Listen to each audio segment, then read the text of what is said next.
Alhamdulillahilladzi arsala rasulahu bil huda wa dinil haqq liyudhhirahu 'ala dini kullihi walau karihal musyrikun. Asyhadu an la ilaha illallah wa asyhadu anna Muhammadar Rasulullah sallallahu alaihi wasallam wa ala alihi washabihi. Amma ba'da. Usikum wa nafsi bi taqwallah faqad fasal muttaqun. Wa qala Allah ta'ala fil Qur'anil Karim, a'udzu billahi minasyaitonir rajim. Hafidu 'alas sholawati was sholatil wusta wa qumu lillahi qanitin. Wa qala Rasulullah sallallahu alaihi wasallam, taraktu fikum amrayni lan tadilu ma tamassaktum bihima, kitabillahi wa sunnatin nabi sallallahu alaihi wasallam. Faqad qala Rasulullah sallallahu alaihi wasallam, kullu ummati yadkhulul jannah illa man aba. Qalu wa ma ya'ba ya Rasulullah? Qala man ata'ani dakhulal jannah wa man asani faqad aba. Para saudara jamaah sekalian, alhamdulillahirabbil alamin, kita bersyukur kepada Allah bahwasanya pada kesempatan hari ini kita bisa bersama-sama melaksanakan kewajiban kita sebagai hamba Allah, yaitu beribadah kepada Allah dalam keadaan sehat walafiat tanpa kurang suatu apapun. Alhamdulillahirabbil alamin. Salawat dan salam semoga tetap tercurahkan pada junjungan kita Nabi besar Muhammad sallallahu alaihi wasallam sebagai uswatun hasanah yang telah memberikan bimbingan, tuntunan dan suri tauladan terhadap semua umatnya untuk menuju kebenaran, meninggalkan kesesatan. Para saudara jamaah sekalian, sama kita pahami dan bersama kita sadari bahwa kita hidup di dunia ini hanyalah menunggu. Wantadir fa innallaha muntadirun. Menunggulah, karena sesungguhnya Allah adalah zat yang memberikan tempo. Kita hidup di dunia ini hanya menunggu dua waktu, yaitu waktu untuk sholat dan waktu untuk disolati. Karena sholat merupakan suatu perintah langsung dari Allah. Firman Allah, wa aqimus sholat wa atuz zakah warka'u ma'ar raki'in. Dirikanlah solat, datangkanlah zakat, dan rukuklah bersama orang yang ruku. Rukuk bersama orang yang ruku ini adalah perintahnya Allah supaya selalu melaksanakan solat berjamaah. Jadi solat merupakan suatu perintah Allah.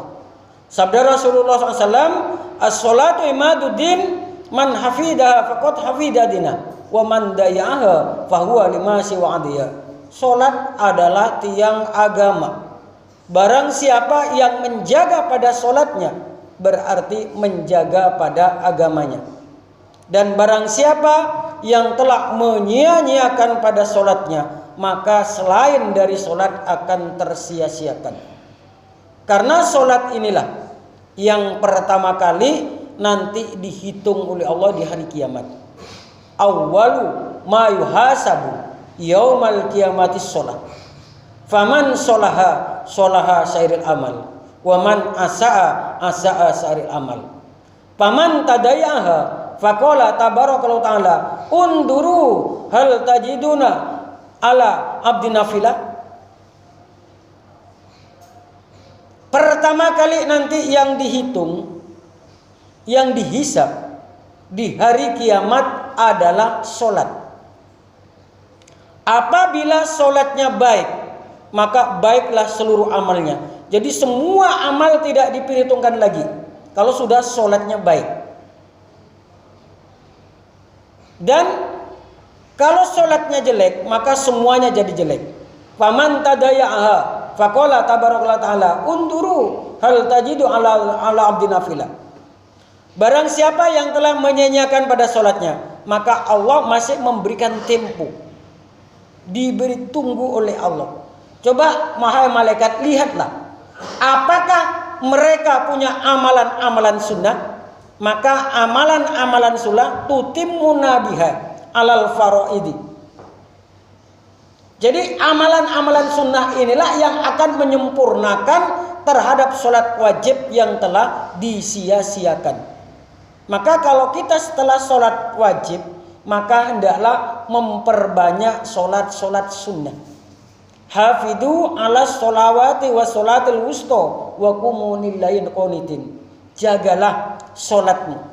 Beberapa sholat, terutama sholat yang tengah, dan berdirilah sholatnya dengan qanitin, dengan tunduk. Tunduk di sini adalah maksudnya khusyuk. Kenapa? Yang dikatakan menyanyiakan sholat itu seperti apa? Apakah tidak sholat? Kalau tidak sholat hukumnya lain. Ini sholat tapi sholatnya tidak khusyuk. Karena iblis berbagai macam cara mengganggu anak Adam, sehingga anak Adam itu masuk neraka sebanyak-banyaknya. Dalam keadaan sholat pun diganggu oleh iblis.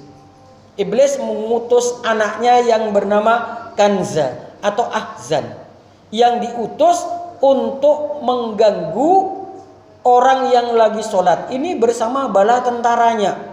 Bukan satu orang, banyak orang. Banyak iblis anaknya itu bersama bala tentaranya. Itu diutus untuk khusus mengganggu orang sholat. Ketika adzan dikumandangkan, mereka lari terbirit-birit. Setelah selesai kembali lagi. Diqomati, lari lagi terbirit-birit. Setelah kita sholat, Allahu Akbar, dapat 2 rakaat atau dapat 1 rakaat, dibisikin oleh azan dan bala tentaranya itu dengan bisikannya, utkur kada, utkur kada, utkur kada. Ingat ini, ingat itu, ingat ini, ingat itu. Ini siapapun.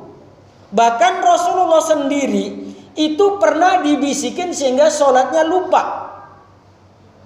Sholat duhur 4 rakaat, beliau sholat 2 rakaat. Maka Dulyadain itu adalah 2 orang yang mempunyai tangan kanan. Maksudnya bukan tangan kanannya 2, tapi berada di samping 2 tangan kanannya Rasulullah, Abu Bakar dan Utsman.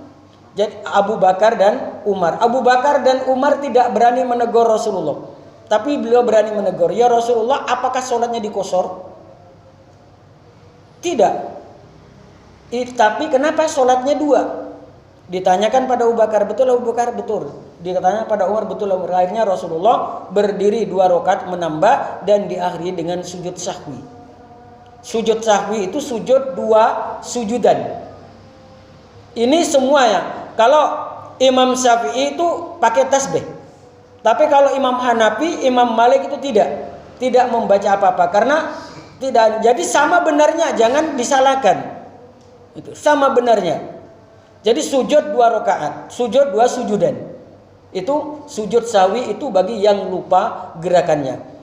Diingat utkur kada, ingat ini, ingat itu. Setelah sholat Allah Akbar.